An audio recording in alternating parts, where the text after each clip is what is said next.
Friends, welcome to കുട്ടി vlogs. ഇന്നത്തെ vlog cricket കളിയെ പറ്റിയാണ്. ക്രിക്കറ്റ് കളി എന്ന് പറഞ്ഞാൽ ഒരു ടൂർണമെന്റ് ഉണ്ടായിരുന്നു ഗോൾവേയിൽ. അപ്പം അതിനുവേണ്ടിയാണ് ഈ പോകുന്നത് കേട്ടോ. ഞാൻ വീഡിയോ എടുക്കുന്ന അവളോട് പറഞ്ഞില്ല, അതുകൊണ്ടാണ് അവൾക്കൊരു ചെറിയൊരു അങ്കലാപ്പുണ്ട്. അപ്പം ഞങ്ങൾ നൈസായിട്ട് വണ്ടിയിലേക്ക് പോയി. അപ്പം ഇവിടുന്ന് ഒരു 1.5 മണിക്കൂർ ഡ്രൈവ് ഉണ്ട് ഗോൾവേയിൽ കളിക്കുന്ന ഗ്രൗണ്ടിലേക്ക് കേട്ടോ. ഞങ്ങൾ ജസ്റ്റ് ഒരു പാട്ട് കേൾക്ക് നൈസായിട്ട് ഞങ്ങൾ പോയിക്കൊണ്ടിരിക്കുകയാണ്. ക്രിക്കറ്റ് കളി കഴിഞ്ഞിട്ട് അവിടെ പോയി അത് ചെയ്യണം ഇത് ചെയ്യണം എന്നൊക്കെ അവളോട് പറയുന്നുണ്ട് കേട്ടോ. വന്നു ഇവിടെ കളി നടന്നുകൊണ്ടിരിക്കുകയായിരുന്നു. ഓരോ ടീമിൻ്റെ കളി നടന്നുകൊണ്ടിരിക്കുകയാണ്. ഞങ്ങളെല്ലാം കളി കണ്ടുകൊണ്ടിരിക്കുക കേട്ടോ. ഇന്ന് നല്ലൊരു വെതറുള്ള ദിവസമായിരുന്നു കേട്ടോ. മഴയാണെങ്കിൽ പിന്നെ കളിക്കാറ് സുഖമില്ലെന്നേ. ഇവരെല്ലാവരും ഞങ്ങൾ ഇന്ന് കളിയിൽ സപ്പോർട്ട് ചെയ്യാൻ വന്നവരാ കേട്ടോ. ഇവർ ഈ പറയുന്ന കളിയെ പറ്റിയൊന്നുമല്ല, മറ്റു പല കാര്യങ്ങളാണ്. അതാണല്ലോ ഒരു ക്രിക്കറ്റ് കളിക്കാൻ പോകുമ്പോൾ ഒരു മെയിൻ കാരണം അതാണല്ലോ, സംസാരിക്കാൻ ഒരു സ്ഥലം. ഈ കാണുന്നൊക്കെ ടീമിലെ പ്ലേയേഴ്സ് ആണ് കേട്ടോ. പിന്നെ മെയിൻ ഒരാൾ അടുത്ത് വരുന്നുണ്ട് കേട്ടോ, അതായത് ടീമിന്റെ ക്യാപ്റ്റൻ സഞ്ജു സാംസനെ പോലെ അണ്ണച്ചി വരുന്നു. ഈ നടന്നുകൊണ്ടിരിക്കുന്ന ടീമിന്റെ കളി കഴിഞ്ഞ പിന്നെ തൊട്ടടുത്ത് നമ്മുടെ കളിയാണ്. അപ്പം നമ്മുടെ പ്ലേയേഴ്സ് എല്ലാം വാപ്പിലായിരുന്നു, അവരെല്ലാം തന്നെ തിരിച്ചു വന്നത് കേട്ടോ. ഇനിയിപ്പം കുറച്ച് റെസ്റ്റ് എടുക്കണം, എന്നിട്ട് അടുത്ത കളി കളിക്കണം. ഇനി ഞങ്ങളുടെ ടീമിൽ ഒരു സൂപ്പർ സ്റ്റാർ ആണ് കേട്ടോ, ഫ്രം ഡബ്ലിൻ, ലിജോബ്രോ ആയിട്ട് കുറച്ച് ഗെയിം അവലോകനങ്ങളൊക്കെ നടത്തിയാൽ നേരെ ടീം മീറ്റിങ്ങിന് പോയി കേട്ടോ. നിങ്ങൾ ഞങ്ങളുടെ ടീമിലെ സ്റ്റാറിനെ കണ്ടോ, ഇതാണ് ആള് കേട്ടോ.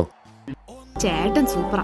ആ സൂപ്പർ ചേട്ടനാണ് കേട്ടോ മെയിൻ. അങ്ങനെ ടീം മീറ്റിങ്ങിനിടെ ക്യാപ്റ്റൻ എന്തൊക്കെയാണ് പ്ലാൻസ് എല്ലാം ഞങ്ങളോട് പറഞ്ഞു തന്നു. നിസാം സൈദ് കേട്ടോ ഓപ്പണിംഗ് ഇറങ്ങിയത്. കുഴപ്പമില്ലാതെ എല്ലാവരും കളിച്ചു കേട്ടോ. ഞാൻ 4ാമതായിട്ടാണ് ഇറങ്ങിയത്. എന്താണെന്ന് അറിയത്തില്ല, ഈടായിട്ട് കയ്യിൽ ബാറ്റിംഗ് നിൽക്കുന്നില്ല. കുറച്ച് ദിവസമായിട്ട് ബാറ്റിംഗ് ശരിയാകുന്നില്ല. എന്തായാലും വരുന്നത് വരട്ടെ എന്ന് വിചാരിച്ചിട്ട് ബാറ്റിംഗ് ചെയ്യുന്നത്. ഫോം ഔട്ട് ആണെങ്കിലും ഫോമിനാണെങ്കിലും ഫുള്ളി കോൺഫിഡൻ്റ് ആയിരിക്കും നമ്മൾ ബാറ്റിംഗ് ഇറങ്ങുന്നത്. ഒക്കെ കണ്ട ഇപ്പം മല മറിക്കും തോന്നും. പക്ഷേ ഇന്ന് കളിച്ചപ്പോൾ ഒരു അടിപൊളി ഷോട്ട് അടിക്കാൻ പറ്റി കേട്ടോ. ആ ഷോട്ടാണ് ഈ കാണുന്നതാണേ.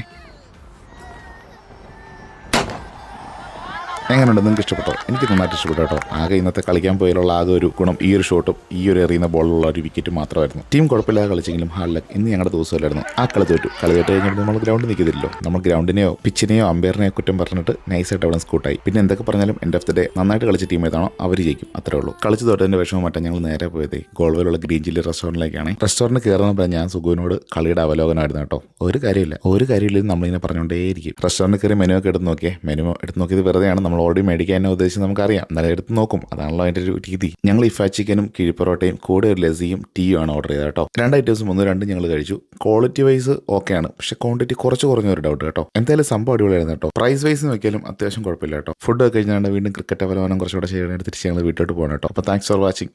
ബൈ.